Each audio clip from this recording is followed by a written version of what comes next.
राधा करावचित पल्लव वल्लरी के राधा पदांक विलसन मधुर स्थली के राधा यशो मुखरमात खगावली के राधा विहार विपिने रमता मनो में प्रेमानंद उत्पुलकित गात्रौ विद्युद्धाराधर समकांति श्री राधा कृष्णौ मनसि दधानं वन्देऽहं श्रीहितहरिवंशं वन्देऽहं श्रीहितहरिवंशम्। राधा राधा राधा राधा राधा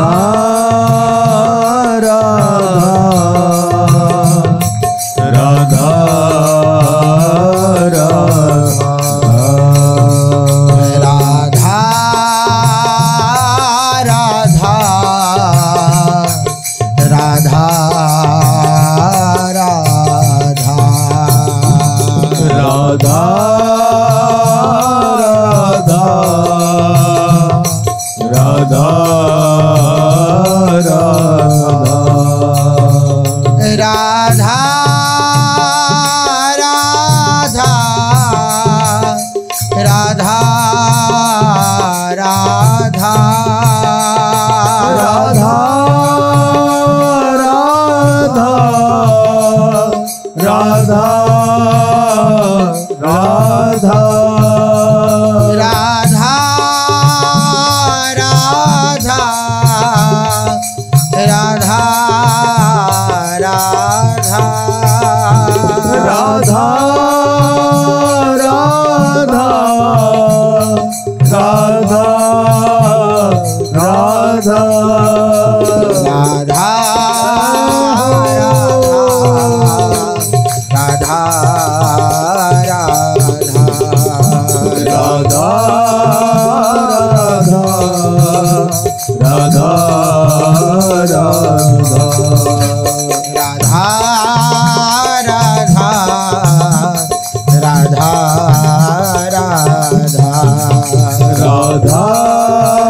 श्री राधा वल्लभ लाल की, महाप्रभु श्री हरिवंश चंद्रजू महाराज की, श्री सद्गुरुदेव भगवान की जय। रसघन मोहन मूर्ति ठाकुर श्री राधा वल्लभ लाल जी, अनंतानंत सखियों की प्राण सजीवन मूरी श्री लाडली जी एवं इन युगल स्वरूपों को हृदय में नित्य नवीन रूप से दुलार करने वाले श्री सद्गुरुदेव भगवान के श्री चरणों में दंडवत प्रणाम है। एक बहुत ही महत्वपूर्ण और जीवन में धारण करने योग्य बात है कि हम अपनी प्रसन्नता के लिए, अपने मन की प्रसन्नता के लिए किसी पर निर्भर ना रहें। हमारा सुख किसी और के निर्भर ना हो। हमारे जो हैं उनकी स्मृति में ही हम सुख का अनुभव करें। अगर हम अपनी मन की शांति को किसी और के हाथ में दे देंगे तो हम हमेशा अशांत रहेंगे। ये बात खूब अच्छे से समझ लेनी चाहिए। अगर हमने अपने मन की शांति को किसी और के हाथ में पकड़ा दिया, अर्थात संसार के हाथ में पकड़ा दिया कि यह मेरे को प्रसन्न करे, या ये ऐसा कुछ कहे, या ये इस प्रकार से कहे ताकि मेरे मन को प्रसन्नता मिले, तो ऐसा उपासक कभी प्रसन्न नहीं रह सकता। अपने जो हैं केवल उनकी प्रसन्नता में हमारी प्रसन्नता हो और किसी की प्रसन्नता की हमारे हृदय में लालसा ना हो। ये बात बहुत अच्छी और धारण करने योग्य बात है। हमारा सुख किसी और के हाथ में ना हो कि अमुक व्यक्ति ऐसा बोले, ऐसा करे तो हम सुखी हो जाएं। नहीं, अर्थात आपने अपने जीवन की डोर उसके हाथ में सौंप दी। वो जैसा चाहे आपकी मन वृत्ति को वैसा चला सकता है, क्योंकि उसको पता है कि ऐसा बोल देने से इनकी चित्त वृत्ति खराब हो सकती है, तो वैसा ही बोलेगा वो। ऐसा करने से इनकी चित्त वृत्ति बिगड़ सकती है, तो वैसा ही करेगा, क्योंकि संसार का स्वरूप ऐसा है। इसलिए हमारा सुख किसी और के हाथ में ना हो, ये प्रामाणिक बात है। स्वयं श्री हित ध्रुवदास जी महाराज अपनी वाणी में कह रहे हैं, सो सुख दुख सम जानिए जो होए पराये हाथ। वो सुख भी दुख के समान है जो पराये हाथ में हो। किसी और के अच्छा बोल देने से हम अपने आप को अच्छा महसूस करें, किसी और के बुरा बोल देने से हम अपने आप को बुरा महसूस करें, अर्थात अब हमारे हाथ में हमारा कंट्रोल नहीं रहा, दूसरे के हाथ में चला गया। नहीं, हमारे गुरुदेव, हमारे इष्ट हमसे प्रसन्न हैं, अब हमें किसी से कोई मतलब नहीं। ऐसी भावना, कोई हमें प्यार करे या दुत्कार दे, ना हम किसी के प्यार के भूखे हों और ना दुत्कार से विक्षिप्त हों। और अगर आप प्यार के भूखे होंगे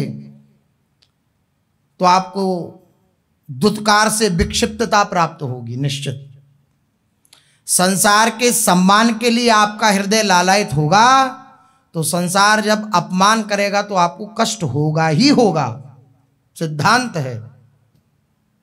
आपके हृदय में लालसा ही नहीं है कि कोई हमें प्यार करे या फटकारे, तो अगर प्यार करने की आपके हृदय में लालसा नहीं है कि कोई हमें प्यार करे, तो किसी की फटकार का जो प्रभाव है वो आपके चित्त पर नहीं डलेगा। इसलिए खूब सावधानी से अपने जीवन में इस बात को खूब जांचें कि क्या हमारा सुख किसी और के हाथ में है, या हम किसी से बोलकर, हंसकर, बात कर कर या कोई क्रिया कर कर प्रसन्न होते हैं। क्या हम प्रभु के स्मरण में प्रसन्न रहते हैं, गुरुदेव की आज्ञा पालन करने में प्रसन्न रहते हैं, या हमारा मन जिसमें प्रसन्न रहता है हम वह करते हैं? इस बात की जांच करता रहे। हमारा सुख हमारे हाथ में हो, हमारे हाथ में अर्थात कोई भी हमारे मन को विक्षिप्त न करने पाए। ये अभ्यास करना चाहिए। इसी के लिए, इसी बात को पुष्ट करने के लिए महापुरुष जन असंग रहते हैं, वो संग नहीं करते किसी का, क्योंकि जहां संग किया, आप जिसका संग करेंगे एक क्षण के लिए भी उसका आश्रय हो जाएगा। चाहे आप राग पूर्वक संग करें या द्वेष पूर्वक संग करें, वो आपके चिंतन को खींच लेगा। और जहां आपका चिंतन दूसरे का होने लगा, दूसरे के हाथ में चला गया, बस आप परेशान हो जाएंगे, दुखी हो जाएंगे, क्लेशित हो जाएंगे। इसलिए अपने जो है केवल उन्हीं के चरणारविंदों में चिंतन रहने की आवश्यकता इसलिए ही है, क्योंकि जहां दूसरी तरफ दृष्टि गई वहां विक्षिप्तता आ जाएगी। इसलिए असंगता। बड़े बड़े महापुरुष हुए, कोई कमी है क्या उनके साधन में, या कोई ऐसा ढीलापन है कि किसी का संग कर लेंगे तो उनके चित्त में विक्षिप्तता आ जाएगी या भजन से विलग हो जाएंगे? ऐसा नहीं है। लेकिन फिर भी कितने सावधान। यही एकमात्र कारण है कि अगर चित्त ने किसी और का आश्रय ले लिया श्री जी को छोड़कर, तो हमारा जो हित धर्म है इसमें जो है अशांति उत्पन्न हो जाएगी, बाधा उत्पन्न हो जाएगी। इसलिए किसी का संग नहीं। आपने अगर संग किया तो आपको अगर अपने हिसाब से उसे चलाना है तो उसके हिसाब से आपको चलना पड़ेगा, जिसका भी संग करेंगे। इसलिए केवल इष्ट गुरु के वाक्यों का अनुकरण, अनुसरण बस। अन्यथा अगर किसी के अधीन आप होने लग गए तो फिर पराधीन सपनेहु सुख नाही। अगर पराधीनता है, दूसरे के हाथ में हमारी बागडोर है, तो सपने में भी सुख प्राप्त नहीं हो सकता उसको। इसलिए केवल इष्ट और गुरु से अपना संबंध रहे और किसी से संबंध ना रहे और किसी से वार्ता ना रहे। मन जलाए, मन कहे एकांत में रह करके कि किसी से तो बोलो, किसी से तो हंसो, कहीं तो घूमो, कहूं तो जाओ, नहीं। अगर जाना भी है तो असंग, किसी का संग नहीं। अन्यथा केवल ये बात बार बार अपने मन से कहो कि जिनके लिए आए उनके सामने पड़े रहो। अपने मन से क्या कहना है कि तुम जिनके लिए आए उनके सामने पड़े रहो बस। अगर मन को रंजन करने की चेष्टा करी, मनोरंजन करने की चेष्टा करी, तो कैसे कैसे चित्त की वृत्ति बदलती चली जाती है। ये कुसंग इतनी जोरदार हमला कर देता है कि फिर वो कहीं का नहीं रहता, ना घर का ना घाट का। जे आगे के दाजे गए बही पानी में आग लगे तो का कीजिए। संसार को छोड़ करके, सब कुछ त्याग करके शीतलता प्राप्त करने के लिए श्री वृंदावन का आश्रय ग्रहण किया। अब वृंदावन में रहकर भी असंगता स्वीकार न करके दूसरों का संग करते रहे, तो फिर आगे के दाजे गए भजी पानी में, और पानी में आग लगे तो का कीजिए। पानी में गए, सब कुछ अग्नि को छोड़ करके और पानी में ही आग लग जाए, फिर क्या किया जाए। इसलिए बिल्कुल सावधानी पूर्वक जिनके लिए आए हैं केवल उनके प्रति दृष्टि। घोड़े को जब चलाया जाता है, वो जिसे तांगा कहते हैं, तो या जैसे भी घोड़ा जहाँ भी प्रयोग में आता है तो यहाँ पे वो लगा दिया जाता है कि वो इधर उधर न देखे। आंखों पे दोनों तरफ पट्टी सी वो लगा दी जाती है कि वो इधर उधर ना देखे, वरना भटक जाएगा। इसी प्रकार उपासक को रहना चाहिए, इधर उधर नहीं। सूधो चले आपने धर्म, रसिकन सो प्रीतम कहे। और किसी से प्रीतम ना कहे, और किसी से प्रीतम कहा अर्थात प्रियता करी तो फंसे। प्रियता का अर्थ हमारा मन सुख लेने लगा, हमारा मन आनंदित होने लगा किसी के पास बैठकर इष्ट गुरु के सिवा, तो बस भटक गए। फिर मन ऐसी जगह गिराएगा कि फिर उठने की सामर्थ्य नहीं रहेगी। भगवान ही कृपा करें तब अलग बात है। इसलिए बहुत सावधानी पूर्वक अपने इष्ट और गुरु से ही संबंध रखना, और किसी से संबंध नहीं रखना। और किसी से संबंध ऐसी बाधा उत्पन्न कर देगा कि उस बाधा का फिर कोई शमन नहीं है, उस बाधा को कोई नहीं काट सकता। जब भी कटेगी जब हाथ खड़े हो जाएंगे और प्रभु से पूर्ण पुकार हो जाएगी, और जिधर आपने संबंध माना उधर से प्रतिकूलता मिलेगी, तब आप प्रतिकूलता नहीं कर सकते। आप आसक्ति पूर्वक किसी से संबंध रखेंगे तो आप उसके प्रति प्रतिकूलता नहीं कर सकते, वह प्रतिकूलता करे तभी आप छूट सकते हैं। इसलिए बहुत शांत चित्त होकर के, गंभीर चित्त होकर के और खूब भौं को थोड़ा सकोड़ कर रहना चाहिए, ताकि किसी से अपनी बात ना कही जा सके और कोई अपनी बात हमसे ना कहे, अन्यथा बाधा उत्पन्न हो जाएगी। हमने अगर दूसरे के बोलने में, हंसने में, खाने में, पीने में अपने सुख को मान लिया तो फिर प्रभु के चरणार विंदों से हम दूर होते चले जाएंगे। इसलिए केवल हमारे सुख का जो साधन है, हमारे हृदय को अगर प्रसन्नता मिले तो भगवान से और भगवान के जनों से केवल, और कोई हमारी चित्त की प्रसन्नता का साधन ना हो, और कोई आपको सुखी कर भी नहीं सकता। ये अटल सिद्धांत है, कोई आपको सुखी नहीं कर सकता इष्ट और गुरु के सिवा। इसलिए उन्हीं की तरफ बढ़ना है। एक भगवान ही ऐसे हैं जिनको पकड़ लेने पर फिर कभी किसी भी अवस्था में तनिक भी दुख नहीं होता। आप संसार को पकड़ेंगे, संसार की तरफ दृष्टि करेंगे तो वह आपको दुख देगा, क्लेश देगा, अशांति देगा, परेशानियां देगा। लेकिन एकमात्र भगवान ही ऐसे हैं जिनकी शरण में आकर के आपको अत्यंत आनंद, अनंत अनंत सुख की प्राप्ति होगी। एक भगवान ही ऐसे हैं जिनको पकड़ लेने पर फिर कभी भी किसी भी अवस्था में तनिक भी दुख नहीं होता। रत्ती भर दुख नहीं मिलेगा आपको। बस दुख मिल रहा है तो उसकी एक कसौटी है, आपने किसी और से संबंध मान लिया, आपने किसी और का चिंतन कर लिया। जिस समय आपका चित्त उद्विग्न हो, परेशान हो, उद्वेगित हो, तब आप अपने चित्त में झांक करके देखें, हम अपने चित्त में झांक कर देखें, अंतर्मुख होकर देखें तो वो किसी ना किसी का चिंतन करके सुखी या दुखी हो रहा होगा। प्रभु के चिंतन में जो सुख होता है वह छूटने वाला नहीं होता, या प्रभु के चिंतन में जो विरह होता है वो अत्यंत वंदनीय होता है, वो क्लेश पहुंचाने वाला नहीं होता है, वो तो अत्यंत वंदनीय है। बड़े बड़े महापुरुष भी ऐसे विरह की आकांक्षा अपने हृदय में रखते हैं। लेकिन संसार का चिंतन, संसार का आश्रय, यह आपको दुख देगा। आप दुखी हैं तो हृदय में झांकें, उल्टा देखें अपनी तरफ, सामने न देख करके कि अमुक ने मुझे दुखी किया, अमुक व्यक्ति वस्तु स्थान ने मुझे दुखी किया। नहीं, पहले अपने अंतर में देखें कि आपने किसका चिंतन करके दुख को मोल लिया। नहीं, हम केवल और प्रभु और इष्ट का चिंतन, गुरु का चिंतन करेंगे तो हम कभी दुखी नहीं हो सकते। केवल सुख ही सुख मिलेगा, क्योंकि वो सुख स्वरूप हैं, आनंद स्वरूप हैं। उनसे दुख का लेश भी प्राप्त नहीं हो सकता, क्योंकि वो आनंद के ही स्वरूप हैं, सुख समुद्र हैं प्रभु।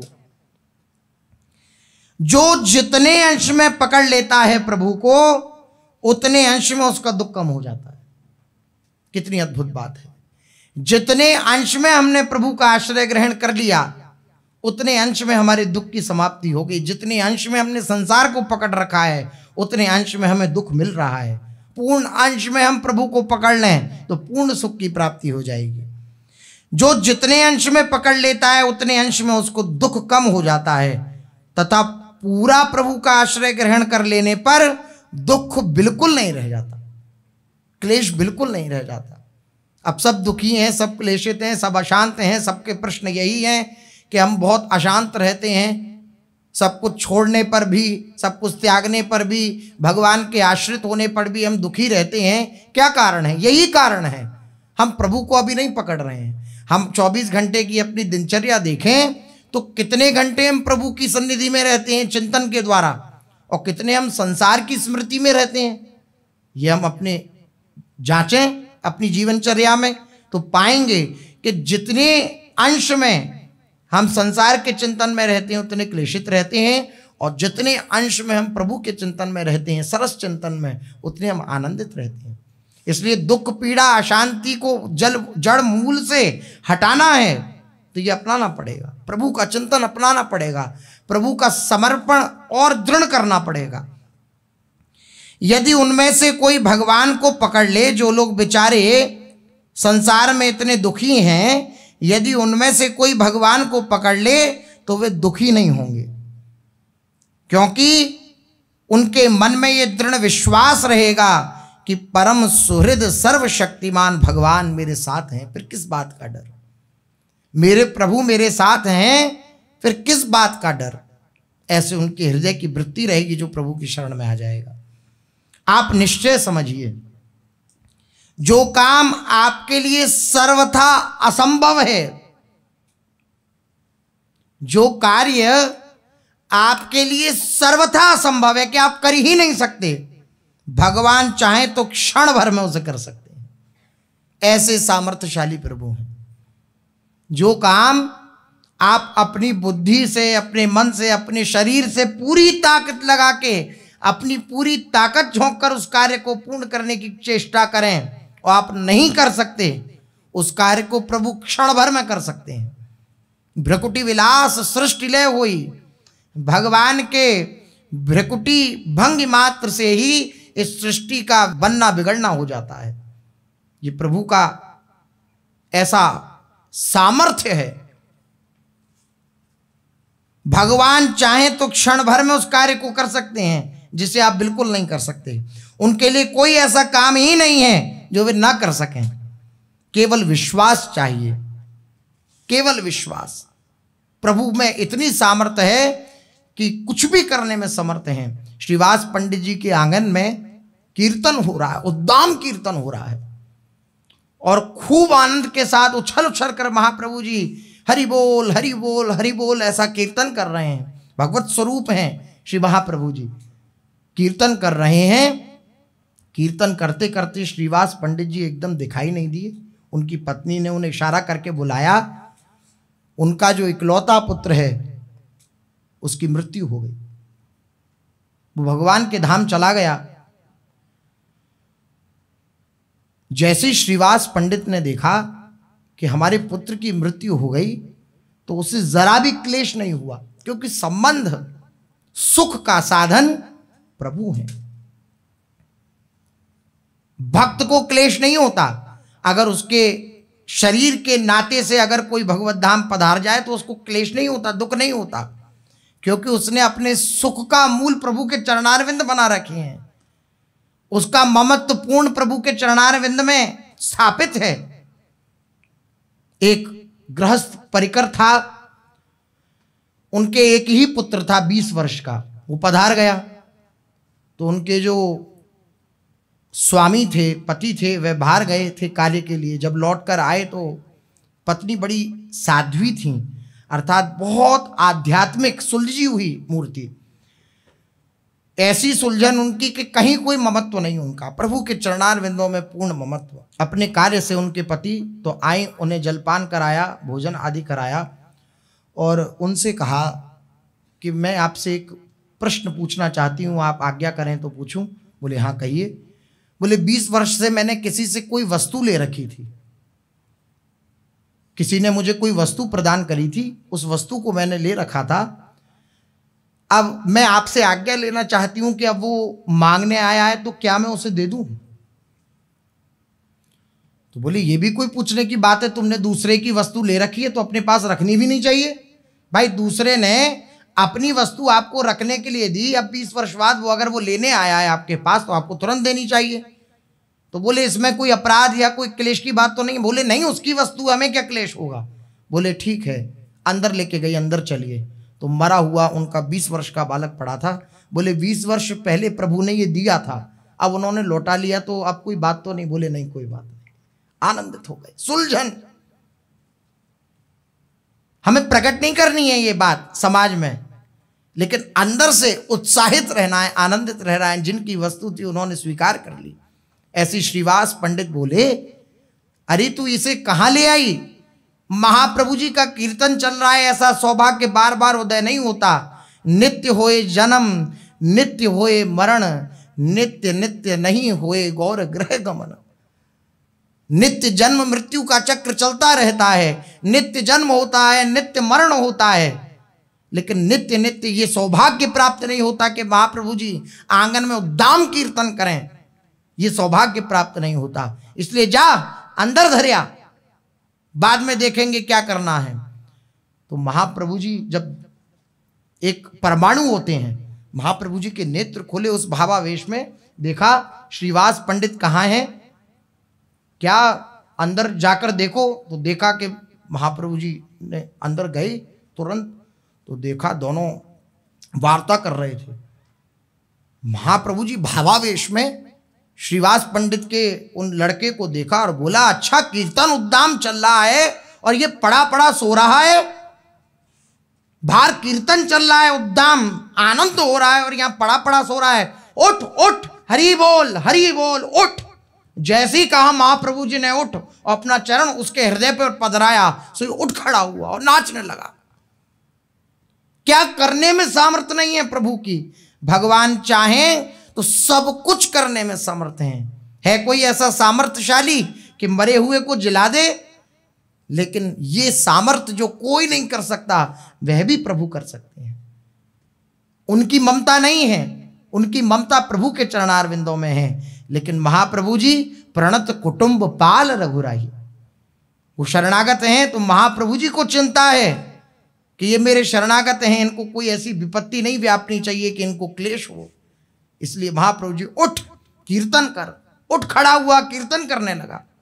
ऐसी दिव्य बात। इसलिए केवल और केवल प्रभु का आश्रय लें, केवल प्रभु से संबंध बनाएं, ये संबंध ही आपको अनंत सुख प्रदान करेगा। अगर संसार से संबंध बनाया तो आपको क्लेश जैसे मिल रहा है ऐसे ही मिलता रहेगा, आपके क्लेश का कभी अंत नहीं होगा। सच मानिए, कभी अंत नहीं होगा।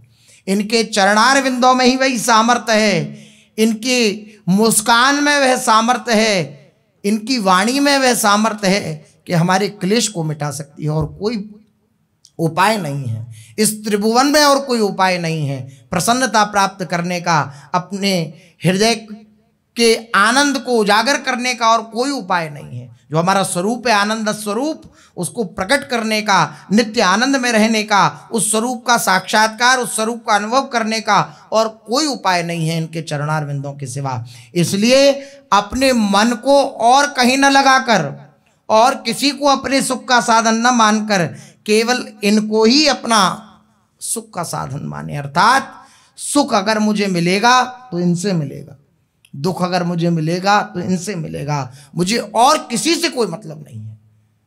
मैं सुखी रहूं चाहे दुखी रहूं, जो हूं सो हूं राम को। जैसे गोस्वामी तुलसीदास जी कहते हैं कि मैं जैसा भी हूं श्री रघुनाथ जी के द्वार पर पड़ा हूं, किसी और के द्वार पर मांगने नहीं जाता हूं। मैं जैसा भी हूं, अच्छा भला बुरा, मैं अपने श्री ठाकुर जी का हूं। बस यही बात हृदय में धारण करनी है और किसी को अपना नहीं मानना। धीरे धीरे संसार से अपना अलगाव, आंतरिक, बाह्य नहीं, आंतरिक। बाहर से तो हम खूब हंस बोल रहे हैं, सब कर रहे हैं, लेकिन अंतर से केवल प्रभु की तरफ हमारा चित्त भाग रहा है, प्रभु की तरफ हमारा चित्त दौड़ रहा है। यही सार बात है। चलते हैं। महाप्रभु श्री हरिवंश चंद्र जी महाराज श्री वृंदावन में अद्भुत सुख की वर्षा कर रहे हैं। श्री महाप्रभु जी ने वन विहार स्थल का प्राकट्य किया, जिनकी दिव्य लीलाओं का हमने पूर्व में कथन श्रवण किया।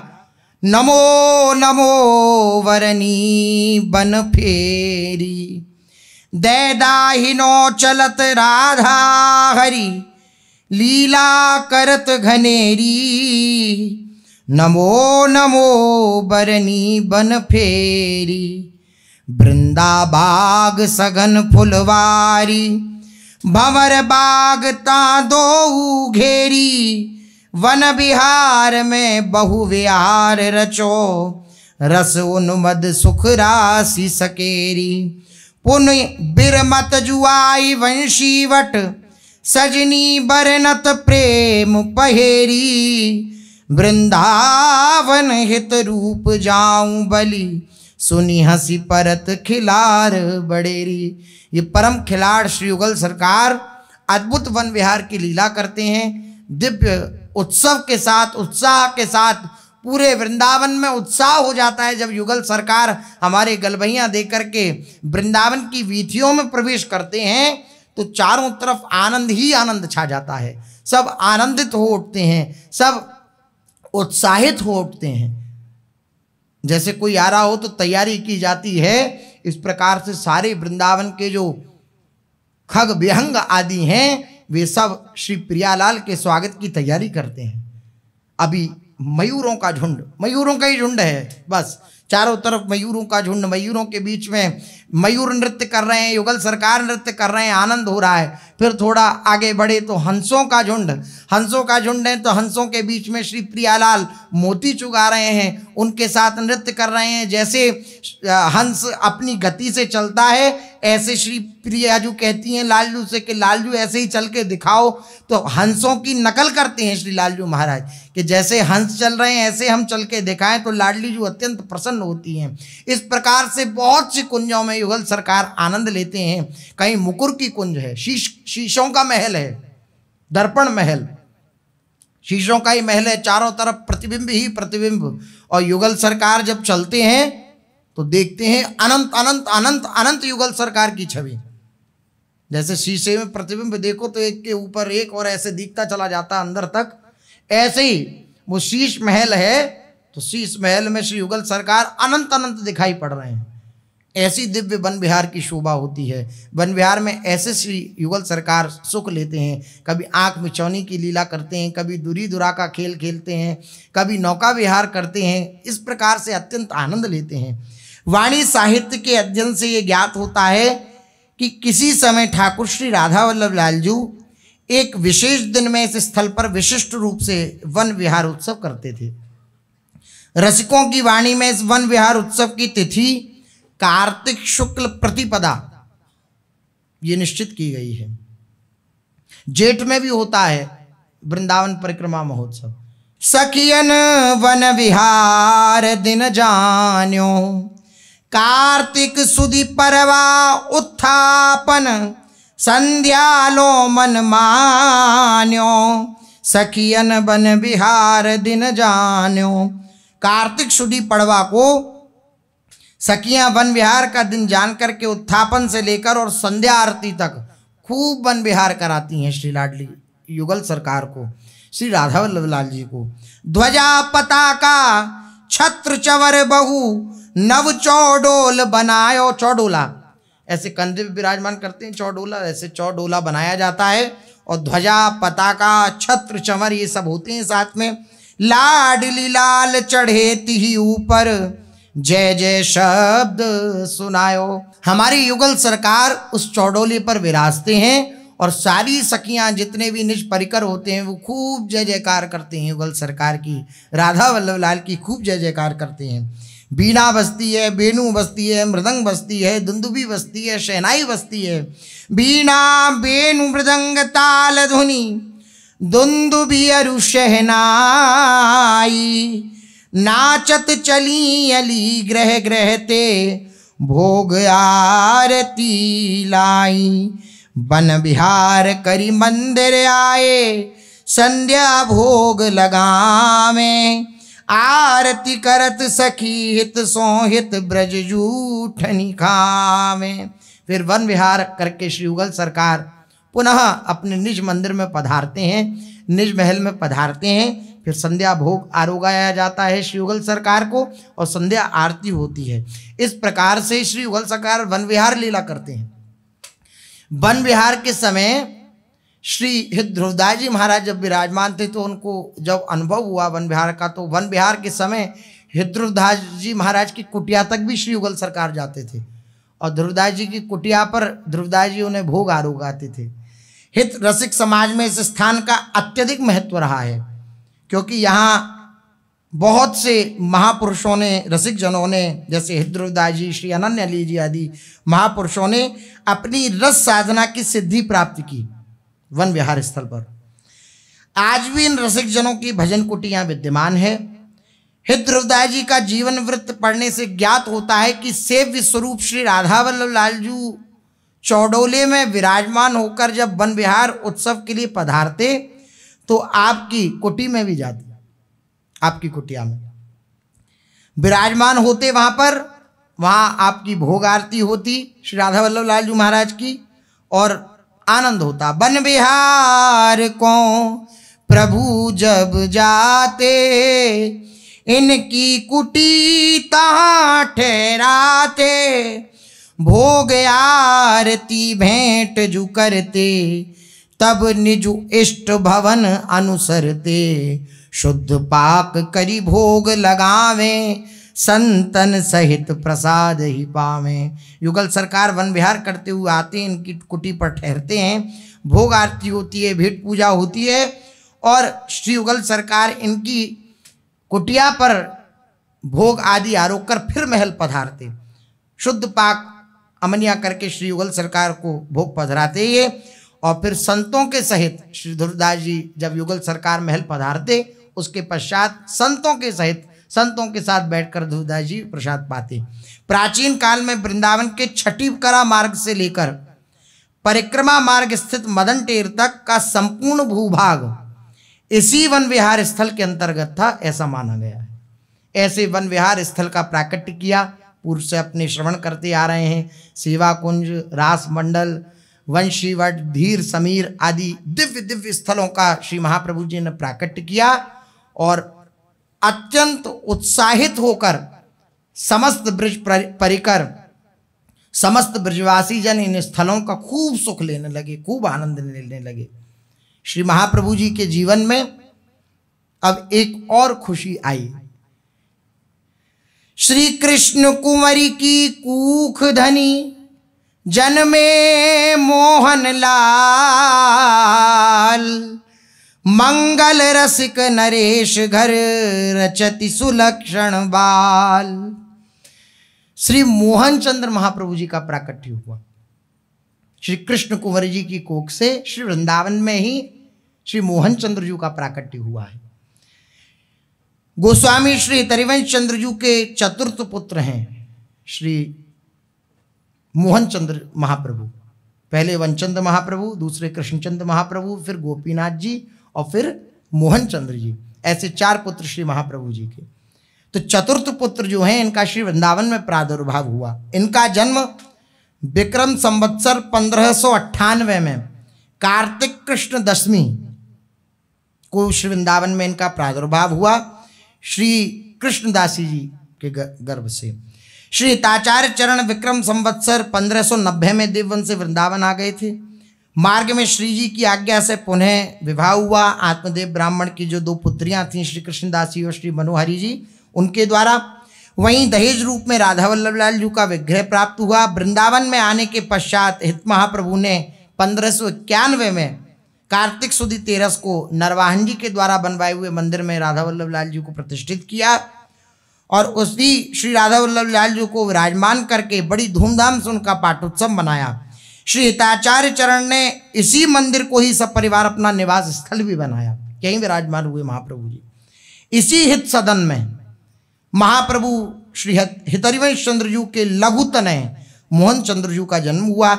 श्री आचार्य महाप्रभु के महल निकुंज गमन पधारने के समय इनकी अवस्था लगभग 10 वर्ष की थी। जब महाप्रभु जी पधारे तब ये 10 वर्ष के थे। तो श्री मोहन चंद्र जी का प्रादुर्भाव हुआ। मंगल विदित अवनी श्री मोहन नाम को, श्री हरिवंश तनय अतिमति अभिराम को। अद्भुत आज मंगल हो रहा है। श्री महाप्रभु जी के द्वार पर श्री मोहन चंद्र जी का प्रादुर्भाव हुआ है। ये जो श्री हरिवंश तनय हैं ये बड़े ही अभिराम हैं। कहा विषेकों भाग वास नित धाम को, मन क्रम वचनित सेवन श्यामा श्याम को। इनका जीवन कैसा मोहन चंद्र महाप्रभु जी का, इनका भाग्य ऐसा है नित्य धाम का वास। कभी इन्होंने धाम का वास नहीं त्यागा। ये वृंदावन के रसिकों की रहनी रही है। जितने भी वृंदावन के रसिक जनों का प्रादुर्भाव हुआ, अर्थात महाप्रभु जी की कृपा से जिनको वृंदावन का आश्रय ग्रहण हुआ, उन सबके जीवन में ये निष्ठा देखने को मिली। श्री वृंदावन का कभी परित्याग नहीं किया। श्री मोहन चंद्र जी महाराज का भी जीवन ऐसा ही है, वृंदावन का परित्याग नहीं। महापुरुषों की तो ऐसी ऐसी विचित्र चित्त की भाव स्थिति रही है। उनका कहना है कि अगर स्वयं हरि भी वृंदावन की सीमा से बाहर खड़े होकर के पुकारें कि आ जाओ वृंदावन से बाहर, मैं खड़ा हूं तुम्हें दर्शन दूंगा, तो मैं वृंदावन से बाहर नहीं जाऊंगा। विपिन राज सीमा के बाहर हरिहू को न निहार, रे मन वृंदा विपिन निहार। ऐसी विचित्र भाव स्थिति रही है महापुरुषों की। वृंदावन के प्रति ऐसा प्रेम रहा है, कोई उनकी आकांक्षा नहीं रही, कोई कामना नहीं रही, कोई सुख की लालसा नहीं रही। अन्यथा जैसा अब सुलभ है वृंदावनवास, पूर्व में ऐसा नहीं था। पूर्व में ऐसी सुविधाएं नहीं थी वृंदावनवास के लिए, लेकिन फिर भी अनंत अनंत कष्ट प्राप्त करके शारीरिक भी, फिर भी महापुरुषों ने वृंदावन का आश्रय ग्रहण किया और इस निष्ठा को स्वीकार किया कि खंड खंड हो जाए तन, अंग अंग सत टूक, वृंदावन नहीं छाड़ी और छाड़ी वो है बड़ी चूक। इस निष्ठा को स्वीकार किया। ऐसी विपत्तियां भी आईं कि लताओं को काटा गया, तब भी रसिक जनों ने लताओं से प्रेम रखकर, वृंदावन से प्रेम रखकर, ठाकुर तब भी बाहर अलग अलग जगह चले गए, लेकिन वृंदावन के रसिक जन ऐसे हुए कहीं नहीं गए। यहीं पर वृंदावन की लताओं में सिर लगा करके और उसी के साथ नित्य धाम में उनका प्रवेश हो गया। ऐसी स्थिति भी आई, तब भी वृंदावन का परित्याग नहीं करा। प्रतिकूल से प्रतिकूल परिस्थिति भी आई वृंदावन वास में, तब भी वृंदावन का परित्याग नहीं करा, क्योंकि कोई आकांक्षा नहीं है, कोई कामना नहीं है उनके हृदय में। ना ही मोहि साधन आराधन सुख तीन लोक, ना ही मोहि लीन रवन संपत्ति रजधानी को, ना ही मोहे चाहन अवगाहन जस आन आन, ना ही मोहे बानी दरस परस खान पानी को। श्री कृष्णदास जो पे प्रभु सीमा तजी बाहिर होए। श्री कृष्णदास भावुक जी महाराज कह रहे हैं कि अगर स्वयं हरि भी सीमा से बाहर खड़े हो जाएं और कहें आ जाओ, जो पे कृष्णदास प्रभु सीमा तजी बाहिर होए, तो हो न जाऊं यह सांची मनमानी को। रहो कुंज द्वार जहां खेलत सुकुमार दो, झलमलात वृंदावन वृंदावन रानी को, झलमलात वृंदावन वृंदावन रानी को। अगर हरि भी बाहर खड़े हो जाएं तो हम नहीं जाएंगे, यहीं कुंज के द्वार पर पड़े रहेंगे, क्योंकि हमारे युगल सरकार नित्य विहार परायण रहते हैं इस वृंदावन में। यदि वृंदावन मात्र गोचर हो, श्री युगल सरकार हमारे वृंदावन में विराजमान रहते हैं। इसलिए वृंदावन की उस शोभा को देख करके मैं अपने जीवन को व्यतीत करूंगा, ऐसी भावना रही है। श्री मोहन चंद महाप्रभु के जीवन में भी ऐसा ही, श्री वृंदावन का परित्याग नहीं करा मोहन चंद महाप्रभु जी ने। मन क्रम वचन नित सेवन श्यामा श्याम को। महाप्रभु जी के आत्मज हैं, पुत्र हैं, लेकिन दिनचर्या कैसी है? केवल श्यामा श्याम श्यामा श्याम श्यामा श्याम उनके जीवन में है और कोई नहीं।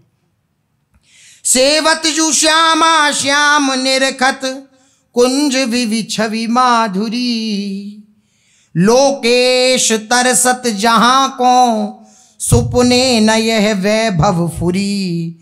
रसना लड़ावत हर्षि लही सुख लवदी आठो जाम को, मंगल विदित अवनी श्री मोहन नाम को।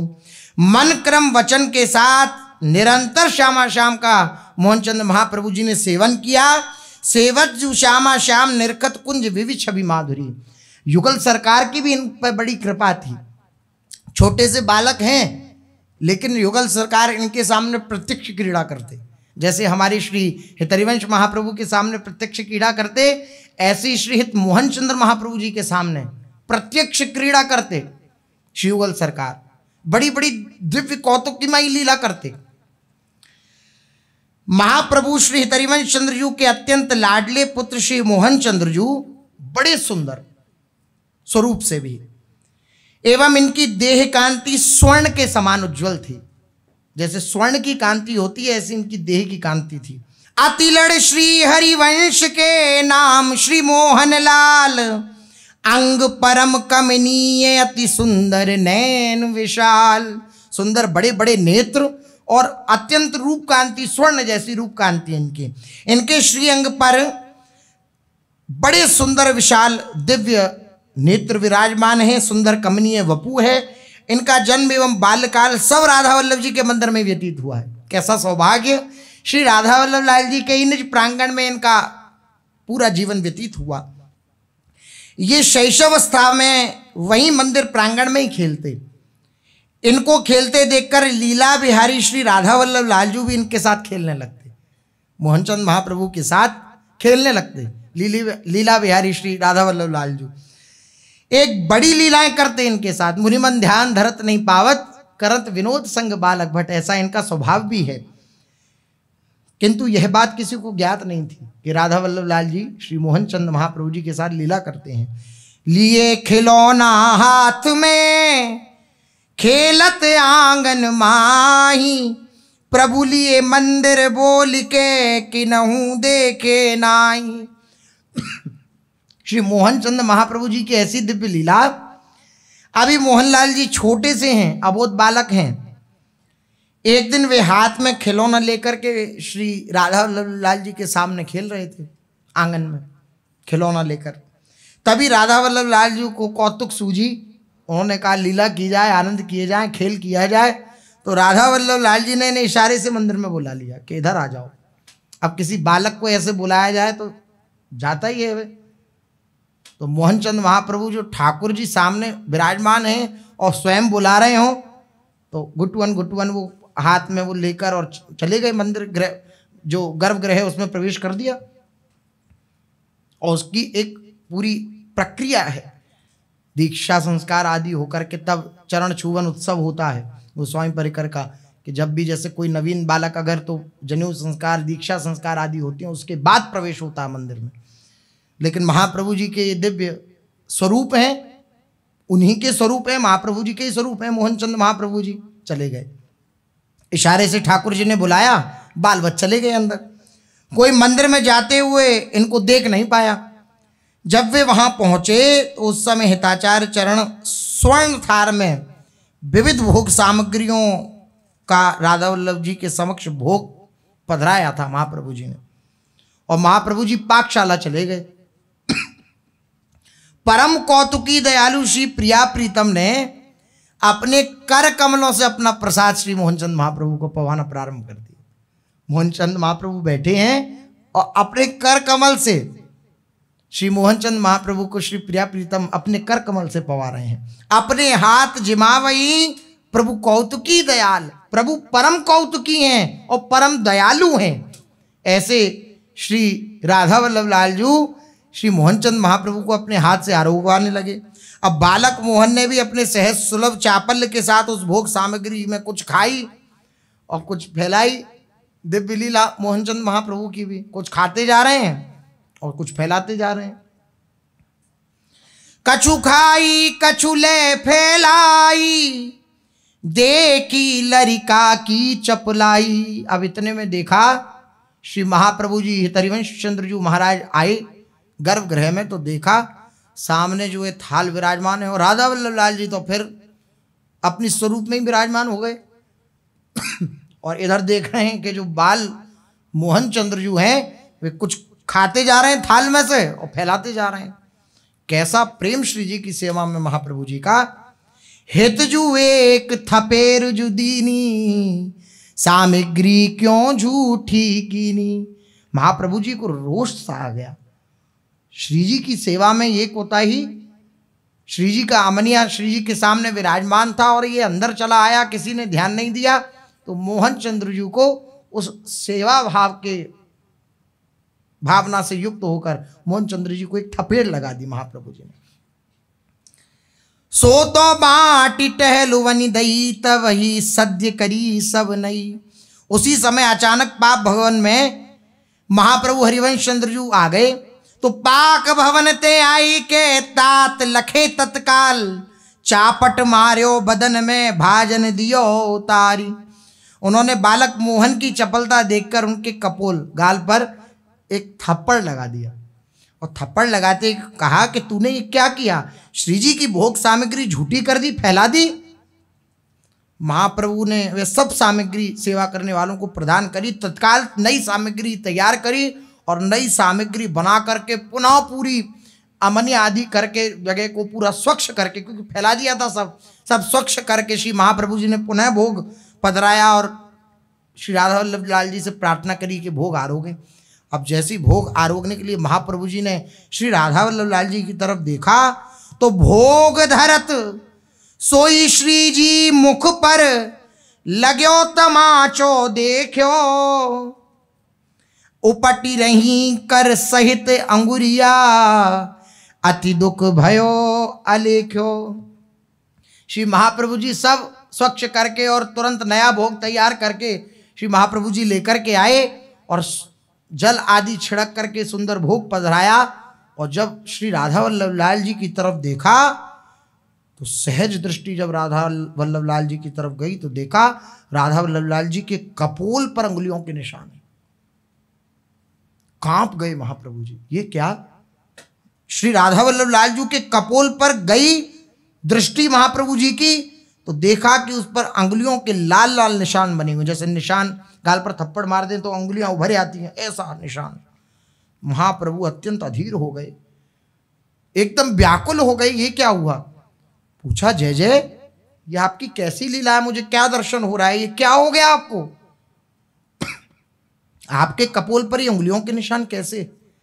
तब स्वयं श्री जी ने कहा, पूछी तब श्री जी सो तहतीनी कही ओट में लीनो, मुंह में या में भेद न जानहूं एक रूप तुम चीन्हो। श्री महाप्रभु जी ने कि जय जय ये क्या हुआ आपके गालों पर? तब श्री जी स्वयं बोले कि तुमने अपने पुत्र मोहन के गाल पे जो चपत लगाई वो हमारे कपोल पर उसी का निशान पड़ा हुआ है। वह थपेड़ मुझे ही पड़ी है क्योंकि मुझ में और मोहन चंद्र में, मोहन लाल में बिल्कुल तनिक भी अंतर नहीं है। इनमें और मुझ में कोई भेद नहीं है। इसे तुम मेरा स्वरूप समझो, ये मेरा स्वरूप है।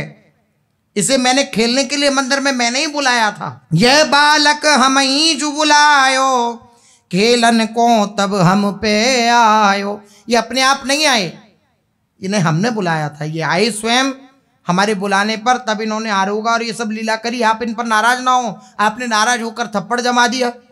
ये देखो हमारे गाल पर ही थप्पड़ है, इनमें और मुझ में कोई भेद नहीं है, इसका कोई अपराध नहीं है, निर्दोष है। श्रीजू के वचन सुनकर महाप्रभु जी को बहुत दुख हुआ और बालक मोहन लाल पर कृपालु प्रभु की कृपालुता देखकर हृदय में अत्यंत आनंदित भी हुए। उस दिन से महाप्रभु मोहन चंद्र जी को श्रीजी का स्वरूप मानने लगे कि श्रीजी का स्वरूप है। तादिन ते मोहन जी को हित श्रीजी रूप ही जान्यो। उस दिन तक श्री महाप्रभु जी श्री मोहनचंद महाप्रभु को श्रीजी का रूप मानने लगे। ऐसी दिव्य बचपन से लीलाएं इनकी। रसना लड़ावत हर्षिलई शुक्ल दिया ठो जाम को। अब थोड़े थोड़े बड़े हो रहे हैं मोहनचंद्र जी, तो क्या जीवन का आधार है महाप्रभु जी के, मोहनचंद महाप्रभु जी के? केवल अपनी जिह्वा से राधा वल्लभ राधा वल्लभ राधा वल्लभ नाम का उच्चारण करते हैं। मंगल विदित अवनी श्री मोहन नाम को, जय जय श्री हरिवंश आत्मज अति लड़े। महाप्रभु जी के आत्मज हैं, पुत्र हैं, अति लड़े हैं, बहुत प्यार करते हैं महाप्रभु जी। तजी न वन की सीव कुंज कौतुक अड़े। कुंज की दिव्य लीलाओं में अड़ गए और वृंदावन की कभी सीमा का परित्याग नहीं किया। मन जु मानसिक टहल महल कमनी जहां। जो दिव्य वृंदावन का आंतरिक स्वरूप है, दिव्य महल का स्वरूप है, उस दिव्य महल के स्वरूप का मानसी में निरंतर चिंतन करते रहते हैं मोहनचंद महाप्रभु। सुख दे रुख ले प्रिया रजत सिज्जाता। और श्री प्रियालाल को सुख देने के लिए उनका रुख ले करके, उनकी आज्ञा प्राप्त करके श्री मोहनचंद महाप्रभु अपने स्वरूप से श्री युगल सरकार की सज्जा की रचना करते हैं। आहा, सिज्जा रचत हित अली आज्ञा पाए प्रफुल्लित बदन है। क्रीडत जु राधा रसिक कौतिक मय अलौकिक सदन है। श्री व्यास सुवन प्रसाद और अभिलाष जहां बरियत बड़े। जय जय श्री हरिवंश आत्मज अति लड़े। श्री व्यास सुवन श्री हरिवंश चंद्र जी की कृपा से इनकी समस्त अभिलाषाओं की पूर्णता हुई। इनकी अभिलाषा थी युगल सरकार की दिव्य लीलाओं का दर्शन, वे महाप्रभु जी की कृपा से इनको प्राप्त हुआ। जय जय हित जस वर्धन जन मन भावने। और ऐसा प्रभाव था मोहनचंद महाप्रभु का कि जितने भी परिकर थे सबके अत्यंत प्रिय थे। जितने भी जन थे, निज जन थे महाप्रभु जी के, और जितने भी ब्रजवासी जन, सब अत्यंत प्यार करते थे मोहनचंद महाप्रभु जी को। जय जय हित जस वर्धन जन मन भावने, पिय प्यारी ही यही लग भाव दर्शावने। प्रिया प्रीतम की जो दिव्य आसक्ति है, हिलग है, उस आसक्ति को प्रकट करते हैं मोहनचंद महाप्रभु उनकी दिव्य लीलाओं का गायन करके। पद्धति रासेश्वरी सदा सुख बरसने, भजन जजन अति कोविद ही जी हरसने। रासेश्वरी की जैसी पद्धति है, महाप्रभु जी ने जैसी पद्धति स्थापित करी हित महाप्रभु ने, ऐसी ही पद्धति से श्री मोहनचंद महाप्रभु भी चलते हैं। उसी पद्धति का अनुसरण करते हैं श्री मोहनचंद महाप्रभु। हरसने ही सदा सादर इष्ट पद आराधने, आरज दिखायो पंथ सुचि रुचि सोई साधन साधने। जो आचार्य जनों ने पंथ दिखलाया है, उसी पंथ पर चलकर श्री मोहनचंद महाप्रभु जी अपनी दिव्य लीलाओं को प्रदर्शित कर रहे हैं। गिरा श्री हरिवंश की छकी प्रेम सो गुण गावने। श्री महाप्रभु की जो गिरा है, वाणी है, उस वाणी को कंठ करके श्री मोहनचंद महाप्रभु उसका गायन करते रहते हैं। श्री हित 84 जी के पास श्री राधा सुधा निधि जी, श्री हित स्फुट वाणी, श्री यमुनाष्टक और पत्रद्वय, ये महाप्रभु जी के पूरी कृति हैं। श्री हित 84 जी, श्री हित स्फुट वाणी, श्री राधा सुधा निधि जी, यमुनाष्टक और पत्रद्वय, ये इनका निरंतर रटन करते रहते हैं श्री मोहनचंद महाप्रभु। श्री हरिवंश सुदृष्टि भक्ति उर्वर भरी। श्री हरिवंश महाप्रभु की दृष्टि के प्रताप से इनके हृदय में प्रियालाल की प्रेम लक्षणा भक्ति का प्रादुर्भाव हो गया। आसे गहर गंभीर रीति रस आगरी, जिन हित करुणा ढरी तरुण मणि नागरी। नागरी करुणा सिंधु हित नाते जु मन लर जय महा, प्रेम रूपी विपिन संपत्ति दई सो बरनों का। महाप्रभु श्री हरिवंश चंद्रजू के नाते हमारी श्री लाडली जू भी अत्यंत वात्सल्य में ही रहती हैं। जैसे पुत्र से भी पौत्र अधिक प्रिय होता है, इस प्रकार श्री महाप्रभु जी से भी अधिक प्रिय हैं श्री मोहन चंद्रजू श्री लाडली जू को, उनके ही नाते से, लेकिन अधिक प्रिय हैं मोहन चंद्रजू। नागरी करुणा सिंधु हित नाते जू मन लर्जय महा। करुणा सिंधु श्री लाडली जी का श्री महाप्रभु जी के नाते मन लर्जा रहता, ऊर्जा रहता है मोहनचंद महाप्रभु में। प्रेम रूपी विपिन संपत्ति दई सो बरनों कहा, और अपनी प्रेम संपदा श्री लाडली जू ने श्री मोहनचंद महाप्रभु को प्रदान करी। वृंदावन हित रूप की रति व्यास कुल की विस्तरी, जय जय श्री मोहन लाल प्रीति प्रभु पद खरी। प्रभु के चरणों में खरी प्रीति श्री मोहनचंद महाप्रभु की है। ऐसे दिव्य श्री मोहनचंद महाप्रभु जी का प्राकट्य हुआ। महाप्रभु जी अत्यंत आनंदित हुए और दिव्य लीला मोहनचंद महाप्रभु जी की हुई। देखिए कैसा प्रेम श्री मोहनचंद महाप्रभु से श्री जी करती हैं कि उनके गाल का तमाचा अपने ऊपर ले लिया श्री राधा वल्लभ लाल जी ने। इतना प्रेम अपने निज जनों से श्री युगल सरकार करते हैं। ऐसी दिव्य लीलाएं श्री महाप्रभु जी निज वृंदावन में प्रकट कर रहे हैं। शेष चर्चा आगे। श्री राधा वल्लभ लाल की जय।